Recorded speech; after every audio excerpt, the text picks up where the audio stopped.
And we are live.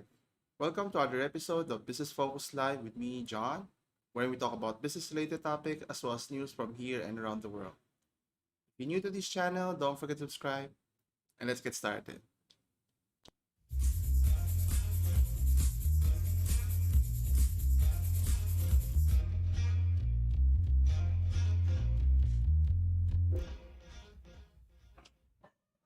And we're back. Thank you again for joining me today. So, it's a special day today. It's the Chinese New Year, so Happy New Year to everyone. So, to start off with our discussion today, so first is we have Apple here now. Apple is a big tech giant company that is known throughout worldwide, and they've been in the news for quite some time, not just for releasing their different products from the iPhone to their latest MacBook Air Pro and so forth. But obviously, the market that they're in right now is somewhat saturating in the sense that there's very little room for growth or improvement, so to speak, but they're still earning millions and billions of dollars. But according to article here in CNBC, that Apple is, there have been reports in previous discussions and other articles that Apple is considering shifting to a different or diversifying their business into a different industry, in particular the automotive. And this was first reported some time back, and it was reported that they might be in talks with a particular car company, and I think the article mentions that it was Hyundai, and then there were reports that they were denying that there were such talks about it. But it makes sense for if you're Apple, right? That if you want to diversify and expand your reach, it makes sense that you want to partner with a established car manufacturing firm. Now, obviously, they could do it alone and start from scratch, but that would take years or even decades. So partnering with an existing company makes sense. And you know why Hyundai? Uh, why Hyundai of all the different car manufacturers here now? Obviously, they may have seen some potential here, or they're already using some technologies that pique Apple's interest here, that it makes sense to partner with them. And obviously from previous discussions, that Hyundai is already investing heavily in their electric vehicles, and not more so the recent acquisition of a AI company, Boston Dynamics, if you're familiar, the Spot Robotics. So they're investing heavily in how to improve AI technology as well as electric vehicles. Now, did Apple see this as an opportunity for them to partner up and expedite the process of eventually being able to create the first Apple car of our generation here? And obviously, Apple's in stocks, and and there were articles that was stating that they're whether it's Apple or whether it's Hyundai denying that there was such talk, whether it's a PR ploy in terms of gaining leverage over the other companies' positioning, who's to say? But the key point here, if Apple is going into the car manufacturing industry, you know, this this entails putting on notice for the rest of the car industry, with the likes of GM, Toyota, or even Tesla, who's the dominant force in the electric vehicle. So is this good for the market? Obviously, competition breeds better technology and innovation here.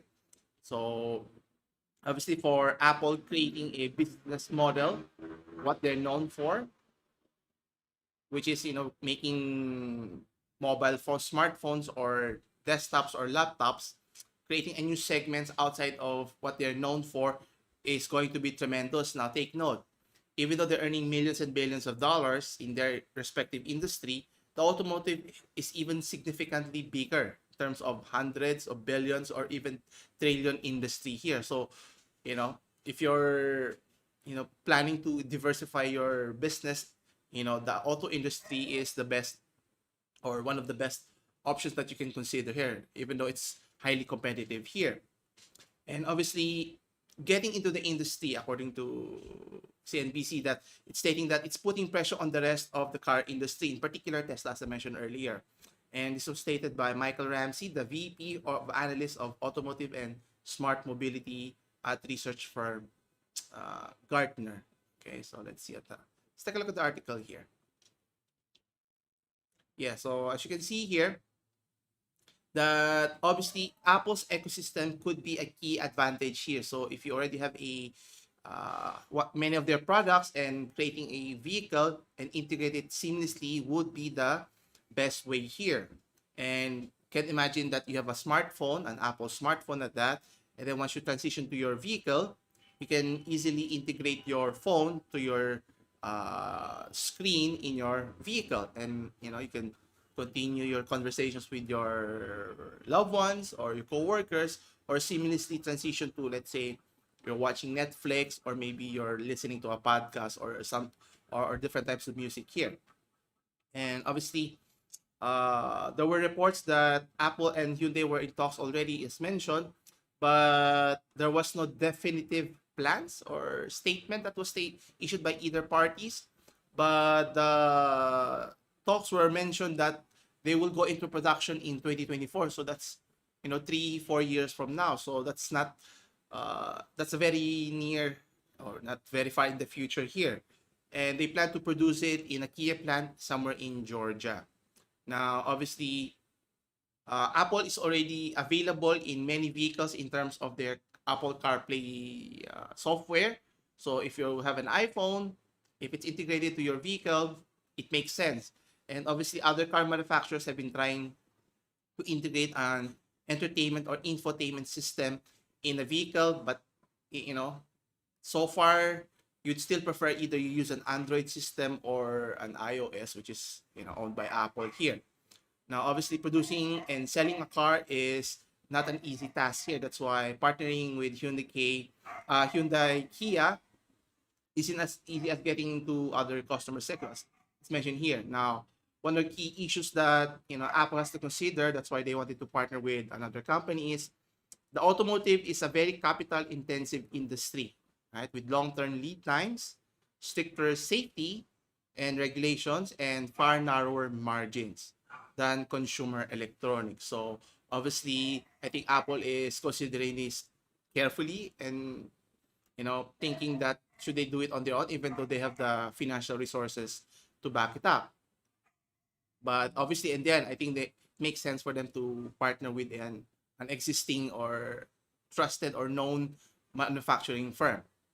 And obviously, it's a very complex industry, and it does not get uncomplex simply because you're Apple here. Now, obviously, Apple can always bring their expertise here, but it's still a long ways from just making a smartphone, which they totally control the supply chain from the design all the way to uh, how you throw away your products at the end of its product cycle. And one of the key features I think Apple is trying to incorporate here is the autonomous any vehicles. And obviously, many companies have been trying to push for AI, what they call this, AI integration in any vehicle. Now, obviously, Tesla has been pioneering this, and some companies have already implemented this in many vehicles. But I think Apple is trying to, get into the picture and hopefully get a piece of the market here. And they're calling the project for the first Apple car is called Project Titan. And it already started way back in 2017. So Apple secured a permit to test autonomous vehicles in California. So they've been doing this on behind the scenes. So obviously, when they started doing that, they're trying to find ways how can they implement this in the fastest possible way. And obviously, one of the main issues here is it's extremely difficult to program a vehicle to safely react in all situations. Now, it may seem easy, but it takes some trial and error, and you need tons and tons of data, real-time information, so that the machine learning can learn from its mistake and move from there. And you need to collect a lot of data, and you need the cooperation of a lot of vehicles here. In this case, test cases or samples cases here. Anyway, but good news here is Apple has the resources, the money as mentioned, and the potential expertise to develop such systems here. And obviously, it's still a daunting task as any company were to delve to a different industry altogether here. And as mentioned, why would Apple transition or diversify their portfolio here? Now, obviously, the enticing part is it's $1 trillion industry here, and if you're not enticed with the potentiality here, what else would we take for Apple to delve into this industry? So as mentioned, so the potential of autonomous vehicle for deliveries and ride sharing services is tremendous. So it's big business here. You can just imagine that people would buy a car that's already automated. So you just have to command it, like how the future you know movies that you just state where you want to go and it would automatically bring you to the place where you want to be. So you don't need to drive it anymore. Obviously convenience is paid at a premium price here. How much are you willing to pay? We still have to wait and see how much Apple is going to charge a vehicle here. Obviously, according to an expert here, what's stated here? Yeah. So GM, according to GM, last year valued the autonomous vehicle industry at $8 trillion.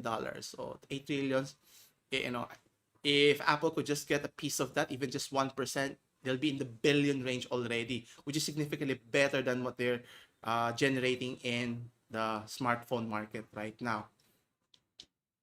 Obviously, smartphones right now is only in the 500 billion range, okay, compared to the it's what do you call this?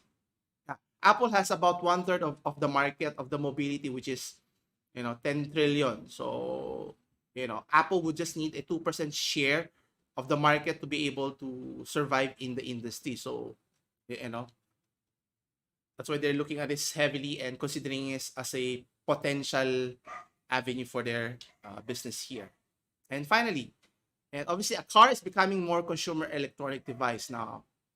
Can everyone afford it? Maybe not, but eventually the point here is similar to how smartphones has been a daily driver or a necessity for everyone that everyone should have. And maybe I think Apple is seeing this as a potential that maybe everyone will eventually have their own car vehicle, which is Apple made or Apple branded. And in any ways, all the same ways that our really advanced smartphones and other devices are powered by batteries and updated by the software. And Apple should be in this business in particular, which is their expertise, is just expanding their realm into the automotive industry here. Anyway, let's continue with our next topic here. Yeah, speaking of workforce here, now there have been many businesses transitioning with 2021 from work from office to a work from home setup here. And from one of the companies, I think the 9 to 5 workday setup is going to be eliminated for most companies anyway. So Salesforce is eliminating their 9 to 5 workday instead, and will provide employees the option whether they want to work at their facility, at the offices, or work at home, or somewhere in between here. Now, is this the best course of action? Who's to say? But again, at the end of the day, times are changing and people's behavior have been shifting slowly. And obviously, with the new normal that's arising from what happened last year and still happening this year, and it makes sense for businesses to adapt as well. Otherwise, you might lose some key or very good employees or people that working in your company due to the preferences or the sudden change in habits, so to speak. So Salesforce, for those who are not familiar, is a cloud software company that provides customer relation management services. So obviously it makes sense for them, for many of their employees, to have this viable option to work from home. And it gives the option for their employees to work remotely full time. So it's not just a temporary solution, but a long-term solution for the company. So they're calling it the work from anywhere. So offer employees 3 different packages. So they can work flexible, so meaning work from home, work from the office at certain periods, or fully remote and office-based. Okay, so let's see here. So when you say flexible, they'll only need to report to the office, typically 1 to 3 days. And then each week for tasks that are more challenging, when it's difficult to do over video call. So typically, if it's training involved, obviously you have to be in the office to conduct that. But if it's just for meetings, keeping updates, I think flexible is it's okay. Now for collaborations and customer meetings and presentations, it depends.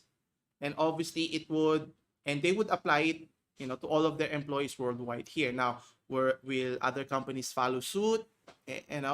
Still a wait and see. I think many companies are already adopting the work from home, and stating that they will only apply it for a certain period. But I think that would be the new normal here, unless the type of work that you're doing, you have to be physically present in the office. Like, let's say you're in the service industry where you have to deal with customers on a day-to-day basis. But I think that's shifting already day by day. And as mentioned, for other employees who will work fully remote, okay, or work from home, this means that you don't have to live near your office already or near the city. So you can live anywhere, other parts of the country or other parts of the world, so to speak. So who don't live near one of the company's offices, so your work role doesn't require being in a physical office. So maybe some what type of job would require you to be fully physical? Maybe, like in the education, right? In universities, you don't have to be physically in the campus if you're offering online classes and so forth. But obviously, there are pros and cons in doing this type of setup here. Anyway, as mentioned by Brett Hyder, which is the president and chief people offices at Salesforce, he mentions that an immersive workspace is no longer limited to a desk in our towers, which is the 9 to 5 workday is dead. And the employee experience is about more than ping pong tables and snacks. Now, obviously, the perception of what's considered normal, in years past or decades past, will slightly shift to a different or more flexible setup, like the one we're discussing here. And obviously, the point here is to improve equality and diversity at the company here. Now, whichever is preferred by the employees, which helps the business, be productive and be performing at the optimal level here. And obviously, if you are able to provide, different flexible plans here, or you're working remote, this can broaden several aspects in terms of, recruiting in new locations that you won't consider a viable option here.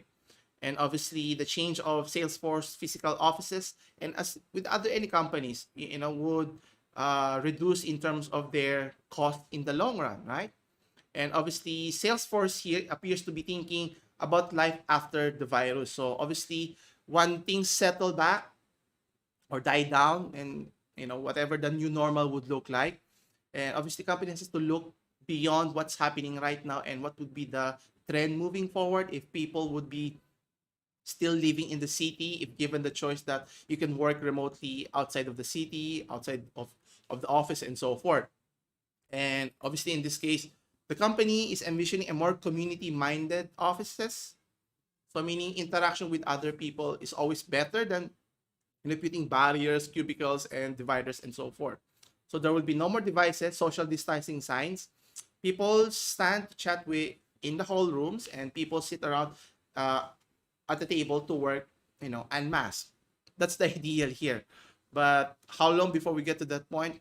We have to wait and see here. But one can only be hopeful, and hopefully this change could lead to a more positive outcome rather than a negative one. Anyway, still wait and see. Now, shifting to sports. Now, for those who are not familiar, the NBA season has already started, and they're already almost near to the midway mark. Typically, they hold a intermission of the NBA All-Star game, but it was reported at the start of the season that they will not, incorporate the All-Star game because of the situation with what the NBA has been dealing with, right? But suddenly they shifted their tone with the discussion between the management as well as the NBA Players Union that they're going to hold an All-Star game. Now, obviously, what's the reasoning behind it? Obviously, the money it generates from, from people watching the games, advertisements, all the hoopla that's surrounded with the All-Star game is, going to generate millions and billions of dollars here. Now, obviously, one of the most popular, most powerful people or players in the NBA, named LeBron James, is stating that he's not so excited with regards to the of holding the All-Star game here. Now, obviously, there are concerns here, but obviously, for himself at his age, he's trying to recuperate and trying to win another championship here. Now, whether that's a valid reason or not, it's his opinion, but does it make sense to hold a all-star game where you try to congregate as many people as possible in a particular venue? And for this year's all-star game, which is going to be held at Atlanta here, and obviously Atlanta has a high number of cases there, so it's going to be tricky. How are they going to implement this? Let's see here. There you go. So as mentioned, the All-Star game is supposed to be a break for many players here, but obviously, according to LeBron James, he's stating that it's kind of a slap of the face because of the shift or all of a sudden change of agreement between what was discussed earlier. Now, obviously, James is also stating of obvious health reasons, health concerns, obviously the spread of the virus. And if we were to look at it, the NFL season or the National Football League just concluded, where the Tampa Bay Buccaneers won the championship. So congratulations to Tom Brady. Anyway, so Tampa Bay or the state of Florida was able to hold the championship there, and they were able to successfully roll up the season all the way to the championship. And there were problems, but not to the point that they had to shut down the entire league here. Now, can the NBA replicate this success? Obviously, from last year, the NBA was able to create the bubble, but obviously, in this scenario, they cannot create a bubble in the entire United States or northern region here. So, obviously, the concerns of the health is another, and obviously, the restrictions of are you allowed to travel within the city and so forth, and bring as many people as possible here. Now, again, at the end of the day, if the NBA union agrees to the NBA commissioner, whether to push through here, I guess the players have to follow suit.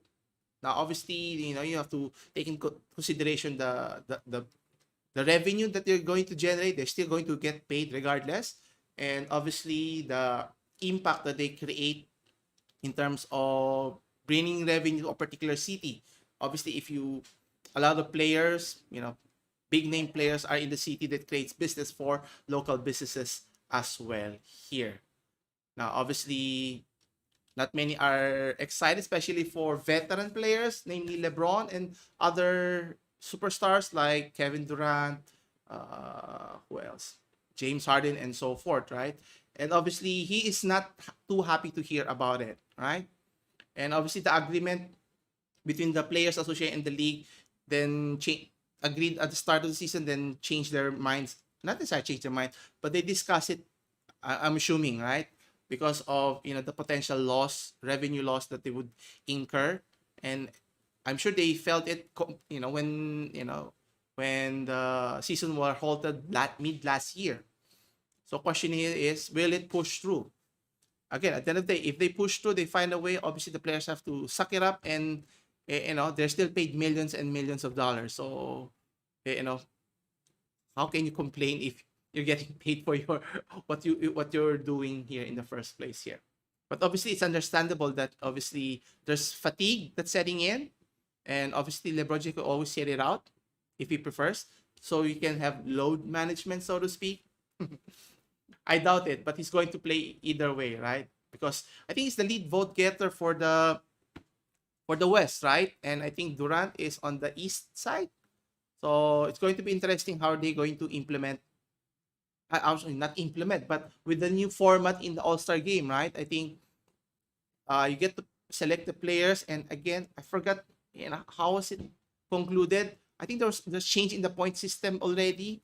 It's not typically that you play 4 quarters or certain minutes, and then whoever has more points at the end of the game wins the game. I forgot, but anyway, so it's going to be exciting. Will they be employing the typical All-Star game for the rookies, as well as the 3-point shootout, as well as the NBA slam dunk event? So we have to wait and see. Anyway, next is in terms of traveling. So obviously, speaking of, we just discussed earlier. So traveling is a big key concern, and in particular, if you're from UK or in the United Kingdom and you plan to travel to and from United Kingdom, the government has seen to it that if you fail to divulge or inform that you have COVID-19 in your form, you can be jailed for as long as 10 years. Okay? Now, whether 10 years is a justifiable reason given the severity of, lying about, of having COVID-19 in terms of traveling to and from different locations here is justified. But I guess they're trying to make a strong, what do you call this? Strong point of to not take this lightly here. Now, whether they would have to change this or will this be implemented properly or not, there have been backlashes regarding the situation here.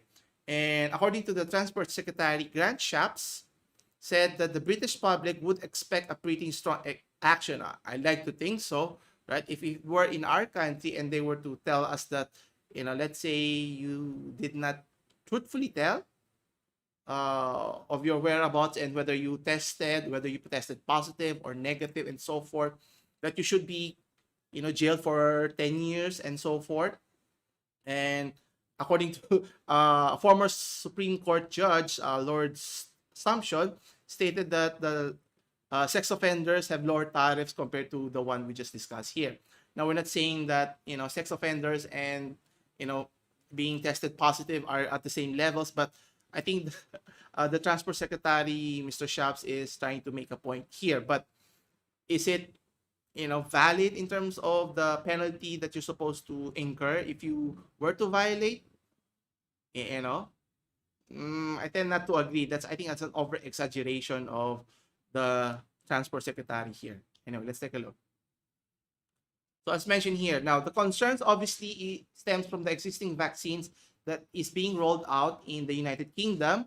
But the problem here is there's maybe a new struggle to control the new virus variants that's identified recently around the world here. So obviously, if people are allowed to move in and out of the country, obviously it's not for leisure purposes, but let's say for work purposes, they have to travel from different countries. So meaning the country is always exposed, right?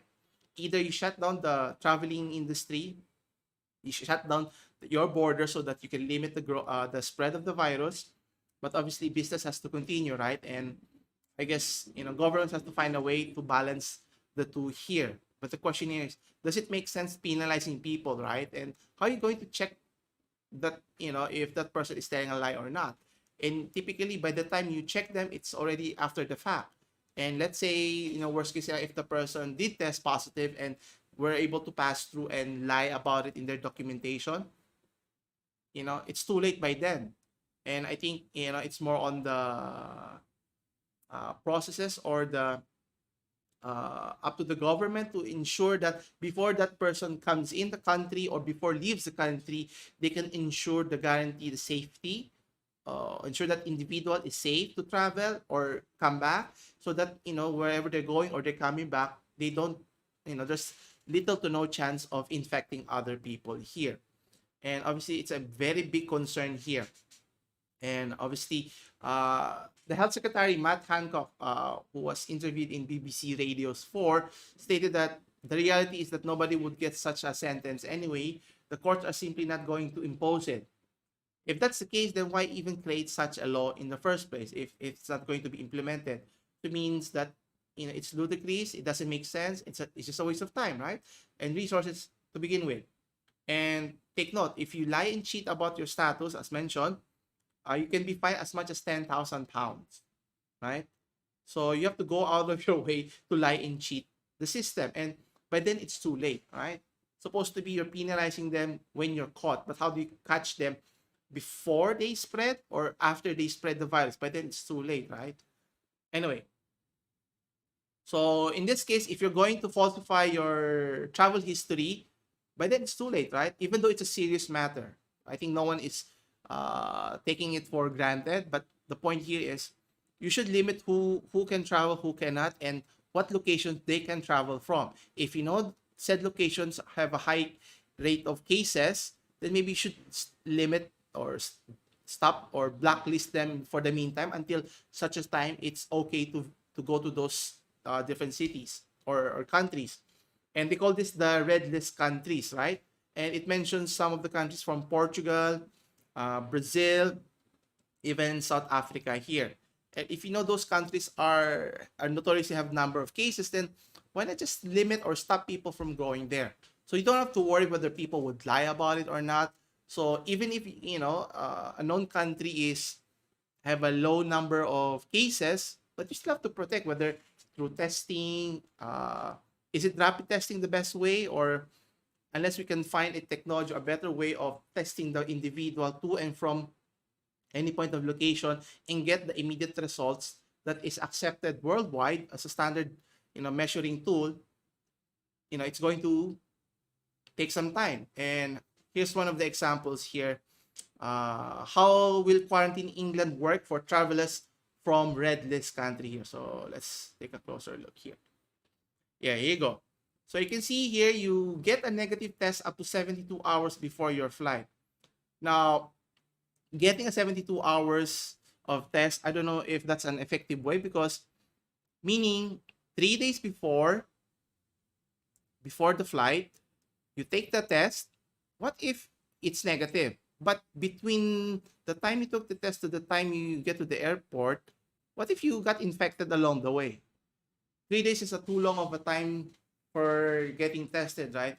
I think the best way here is to get tested on the airport itself before you actually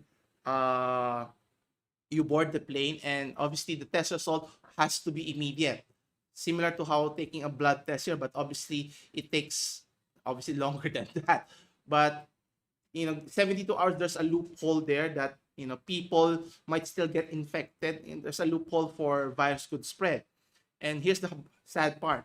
And then after that, let's assume that you tested negative, you must quarantine in a designated hotel for 10 days. So, I mean, if you're going to a particular place, spending there just only a few days, right, for work, right, you have to spend more than that. And who's going to shoulder the cost? Obviously, the people, right, the person who's traveling, right? And obviously, the government's not going to shoulder that. It's not just that the problem that you have to deal with. The quarantine arrangement must be made before you travel. So you have to consider that as well. And at the hotel, you must stay in your room. You have to isolate yourself. And then again, you must be tested on day 2 and 8. If you test positive, you have to stay longer anyway. And guess what? At the end, whether it's positive or negative, the 10-day quarantine bill will be 1,750 pounds per person. So assuming everything turns out well, I think they need to find a better way of addressing this situation, because it's not going to be for everyone here. And if I were in the situation, I'd rather not travel if it's possible. And according to the article here, as mentioned, the international travel is currently banned, which is good, right? But still, within the country or neighboring cities here, you need what they call this, permitted reasons to be able to travel. Not one of those lists is going on holidays here.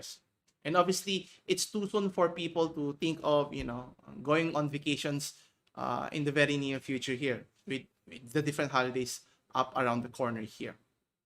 Anyway, and obviously, one of the better ways, stated here, is speaking with other governments to have a standardized or international system that would be accepted and agreed upon by everyone here. So that whether to check the travelers, whether they're vaccinated is one, or if they're not vaccinated, the testing, I think the testing is key here. If they can agree on the standardized testing, let's say assign one for each country who is allowed to test, that would be considered acceptable with the result. Then if they can get it faster, like 1 day turnaround. So let's say you have to quarantine in the airport for at least 1 day. You get tested. Then the following day, if you get a negative, then you can travel. Go to the point of the destination. Then when you get to another country or another location, you get tested again. So you quarantine there another day maybe, and then another the following day, and then if it's both negative, then you can go your own way, and then it's the same process when you're going back to your point of origin. And I think 2 days would be easier than considering 10 for one location, from one quarantine period to another that's already more than a month of quarantine period. So obviously we still have to wait and see uh, how fast can the turnaround time for the testing will be here. And has to be accurate. Obviously, it's one thing to have rapid testing, but we want rapid testing but accurate results here as well. But obviously, it's going to be a complicated matter here. And obviously, this is going to be concerning who's going to foot the bill in terms of the cost and the consequences of doing several steps and processes here. And obviously, tougher measures is important, but obviously the implementation is important. The cooperation from everyone, not just from the government, but from everyone, from all the citizens here. So from the airlines to the travel companies, they would be required to make travel sign up for the new measures here. Now, what if they don't follow? They break those, what do you call this, measures. But then it's too late if and when they have the virus themselves. So is it finding an effective tool? Maybe not here. But hopefully, and another concern that they mentioned here is, when you go to a hotel, they have different quarantine guidelines or rules here. So it makes it difficult. There's no standardized way. And, it's an ongoing process that hopefully, a solution can be found sooner rather than later here. Next is talking of technology. So I'm sure everyone's familiar with Mr. Elon Musk here with his Tesla vehicles, electric vehicles here. Now, one of his main companies that he's known for is for SpaceX. And another company that is associated with SpaceX is Starlink. For those not familiar, Starlink provides internet services using satellites broadcast around the world in outer space. Now, obviously, is it a big business here? The fact that Elon Musk is envisioning that enveloping our in outer space a plethora of satellites that could cover the entire world, so that they could provide a stable, fast internet connections to provide for everyone here. And they've been rolling out a test program or beta of sorts, wherein you can pre-order Starlink broadband, which is around $99 or around 5,000 pesos. So you can so you can avail of their services sometime this year. So the overall cost will be around $500 or 25,000. So it's going to be expensive, but take note, if you're in a remote region where typical, cables or fibers not accessible in your area, obviously it's going to be expensive for those telcos. A satellite internet connection would be a viable alternative here. So considering the cost, you have the shipping and handling, you have the monthly service fee and the tax. Obviously, it's going to drive up the prices. Now, obviously, if more people were to sign up for the services, I think that goal of Elon Musk to make it a consumer product so that everyone can afford here. Now, obviously, this technology is going to be limited for its beta run. It's only limited to the North American region or United States and parts of Southern Canada here. So let's see here. Yeah, so Starlink is targeting coverage in your area in the mid-late 2021, so which later this year. Now, obviously, availability is going to be limited. Orders will be fulfilled on a first-come, first-served basis here. And you will receive a notification when it's ready to ship here. Now, obviously, one of the main considerations here that they're trying to iron out it in terms of the bandwidth that you'll be able to get from their services. But obviously, regardless of the bandwidth, how high or how low it is, the concern is if there are too many people accessing the net or the internet here, could bottle up and could slow down your access here, which is, they don't want to happen here. So what they're doing here is obviously doing some trial and error, studying the ins and outs. So depending on some locations, some orders may take to 6 months or more to fulfill. So obviously, placing the order does not guarantee a service here. And you'll get a message that if you have successfully placed an order here. So Let's see here. So it looks something like this. There you go. So as you can see here, not only can you see the confirmation there, but you can see what will be provided to you. You have the dish on the left side, and then you have the cables that will run from the cable going to your modem here. Then you have the modem in the middle. Then this is the power brick, and then this is the router that you're going to use. So it's not a typical one, but it's a very, compact, simple device. So it's easy to install when when you have the package delivered to your home. Now, there is a limitation, as I mentioned. They're going to limit it so that it would ensure that everyone's going to benefit from accessing the internet here. So they're going to limit the number of people can sign up in each particular geographic location. So maybe it could be in tens, hundreds, or thousands on a particular location. So they can ensure enough capacity for each consumer so they can have an enjoyable experience, not a very slow down, connection here. So they would start with limited number of users per coverage, but I think that would increase as more satellites has been launched in outer space. And you can imagine what it would look like, looking at the stars, and you're not seeing the stars anymore or the other planets, but you're seeing our satellites hovering in outer space, covering the entire planet here. So the key here is users can expect to see data that vary in speed. So from 50 Mbps to up to 150 Mbps. That's way faster here in our country here. And you can expect a low latency of 20 milliseconds up the way to 40 milliseconds. So, it's a good experience, a better experience than, if you use the typical dial-up or even DSL connection here. And obviously, I think what Elon Musk is seeing is the potential of the market here. Now, it's not the first time that the company has been trying to introduce internet connection, provision for using the satellite here. It's just now that Elon Musk has the technology and the capability to provide such services in a massive scale here. Now, whether there's going to be high demand, I think it would be on a case-to-case basis. Hopefully, there's be a big demand for that one, so that, especially for local telcos who's not doing a great job. Shout out to, Globe, to Smart, to PLDT for not doing providing a great service, which is, important if you want to retain your customers. If Starlink was available here in our country, maybe many people would be shifting, despite the expensive price tag here, as long as you can provide smooth, fast connection speeds here. And obviously, Starlink is now delivering initial beta both services, both domestically as well as internationally, and will continue to expand to near global coverage of the population in the world in 2021. So you could just imagine here that Starlink will be available in our doorsteps here in our backyard. And according to a tweet from Mr. Elon Musk himself, that they are considering, an IPO for Starlink once we can predict cash flow reasonably well. Meaning, if there's a big business to be have here, or a potential based on the pre-orders, I think it's going to indicate to him that, we should pursue this and expand the possibilities, similar how the Tesla vehicles or electric vehicles came about and what it is today, right? So we have to wait and see.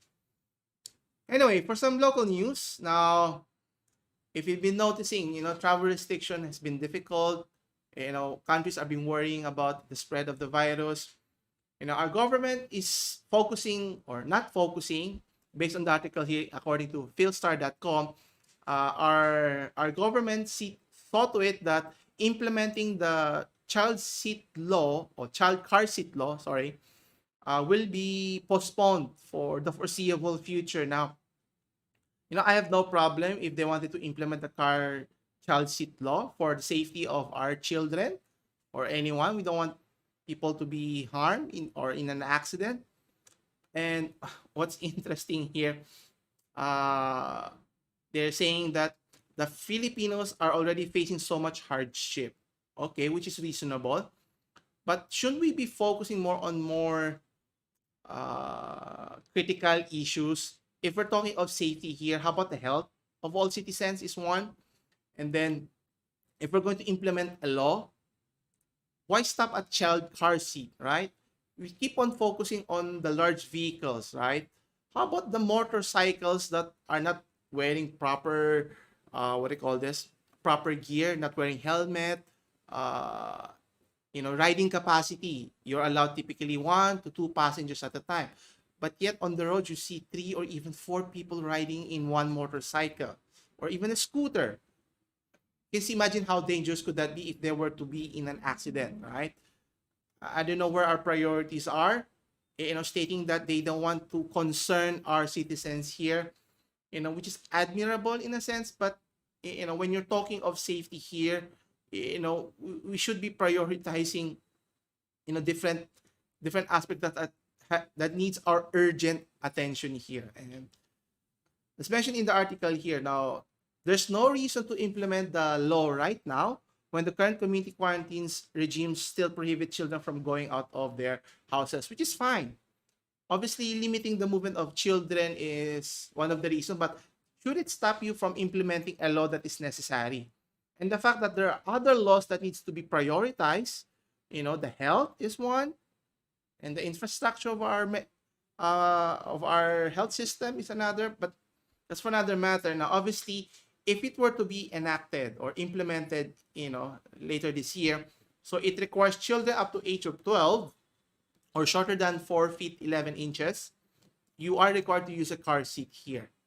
Now, obviously, if that were the case, there's going to be a boom or demand for car seats in the future. Now, is it going to be immediate? Obviously, it's going to be always a knee-jerk reaction here. And it was supposed to take last Tuesday, or this Tuesday, sorry. But they have postponed it, agreeing that enforcing the lack of guidelines and financial strain, which goes to my other point. It's one thing that you want to postpone because of the concerns of being, considerate of the situation is. The fact that they're already stating there's a lack of guidance, meaning it's not ready for implementation, right? That's all. That's our government for us, right? If the guidance is not yet ready, there's financial strain, then maybe we should not even consider that in the first place, right? And prioritize other things that are more vital in our country here. And worst case scenario here, and if it's implemented, you could be fined up to 5,000 pesos here, and along with that, your license will be suspended here. Now, obviously, safety is important. This is an important bill that should have been implemented long time ago. It's not just now. But I think, with the current conditions in our country, we should be prioritizing, other more critical aspects here.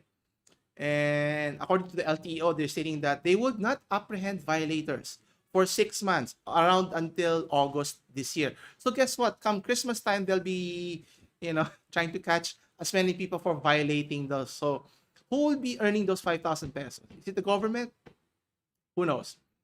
Anyway, prioritizing educating drivers and parents by distributing flyers regarding the mandatory car seat for children should be the priority. I think the law is not, I won't say important or necessary, but encouraging people to do the right thing is even more important. Just like wearing, safety helmets, right? For motorcyclists, wearing proper gear, not wearing slippers while, driving a motorcycle or even a sidecar and so forth, right? Could be dangerous and, has caused accidents, especially, for what I've seen, if one wrong move from a motorcycle could be catastrophic and deadly. And, hopefully the government could help encourage people to wear their helmets, right? Create a program that would encourage all citizens to wear it and have a, what do you call this, a role model to exemplify that wearing a helmet is the best thing to do here. Anyway.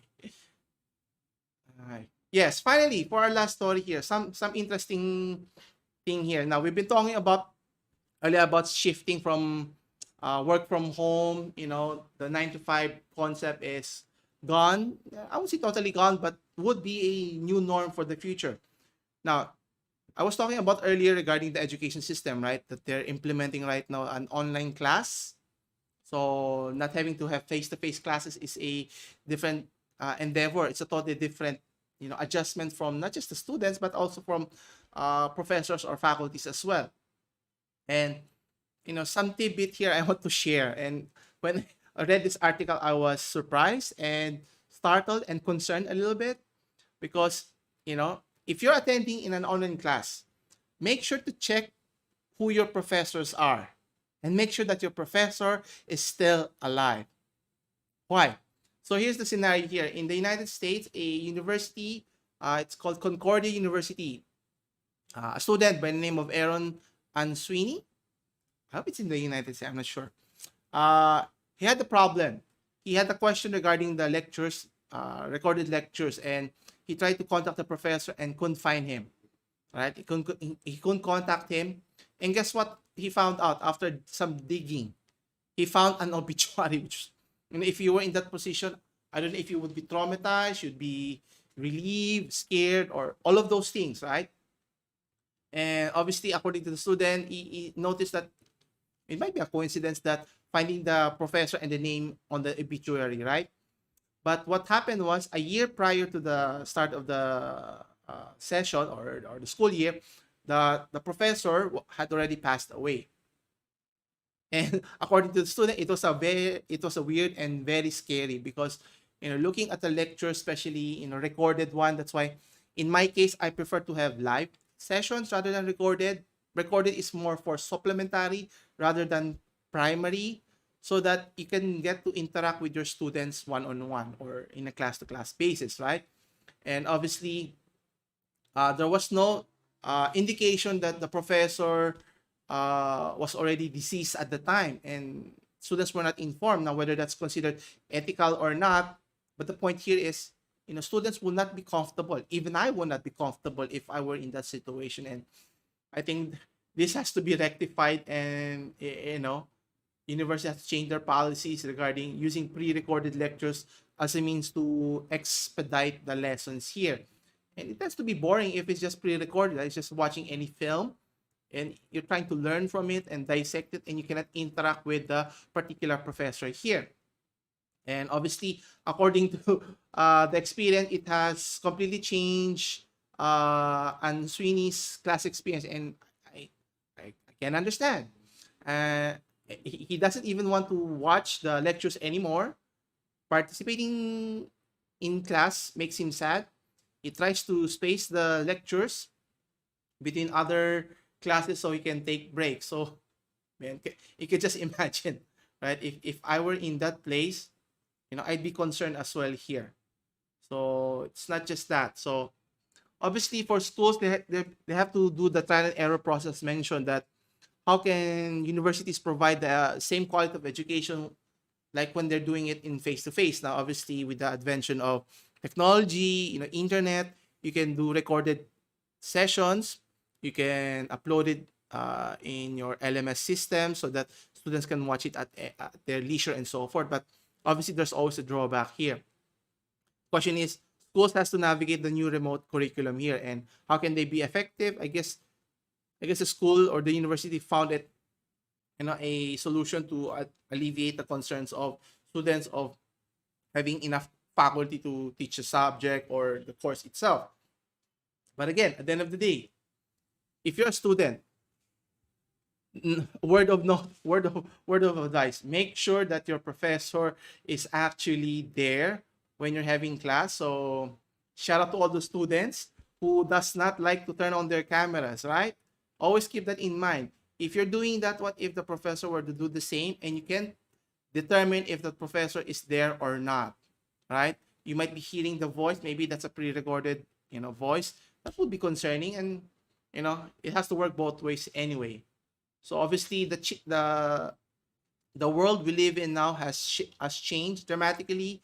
Obviously, we have to adjust together, and obviously, we don't want to live in a world where someone dies and you don't care. And obviously, we're all human beings. We're compassionate, so we want to consider the situation and be respectful of the deceased one, right? Obviously, whether the content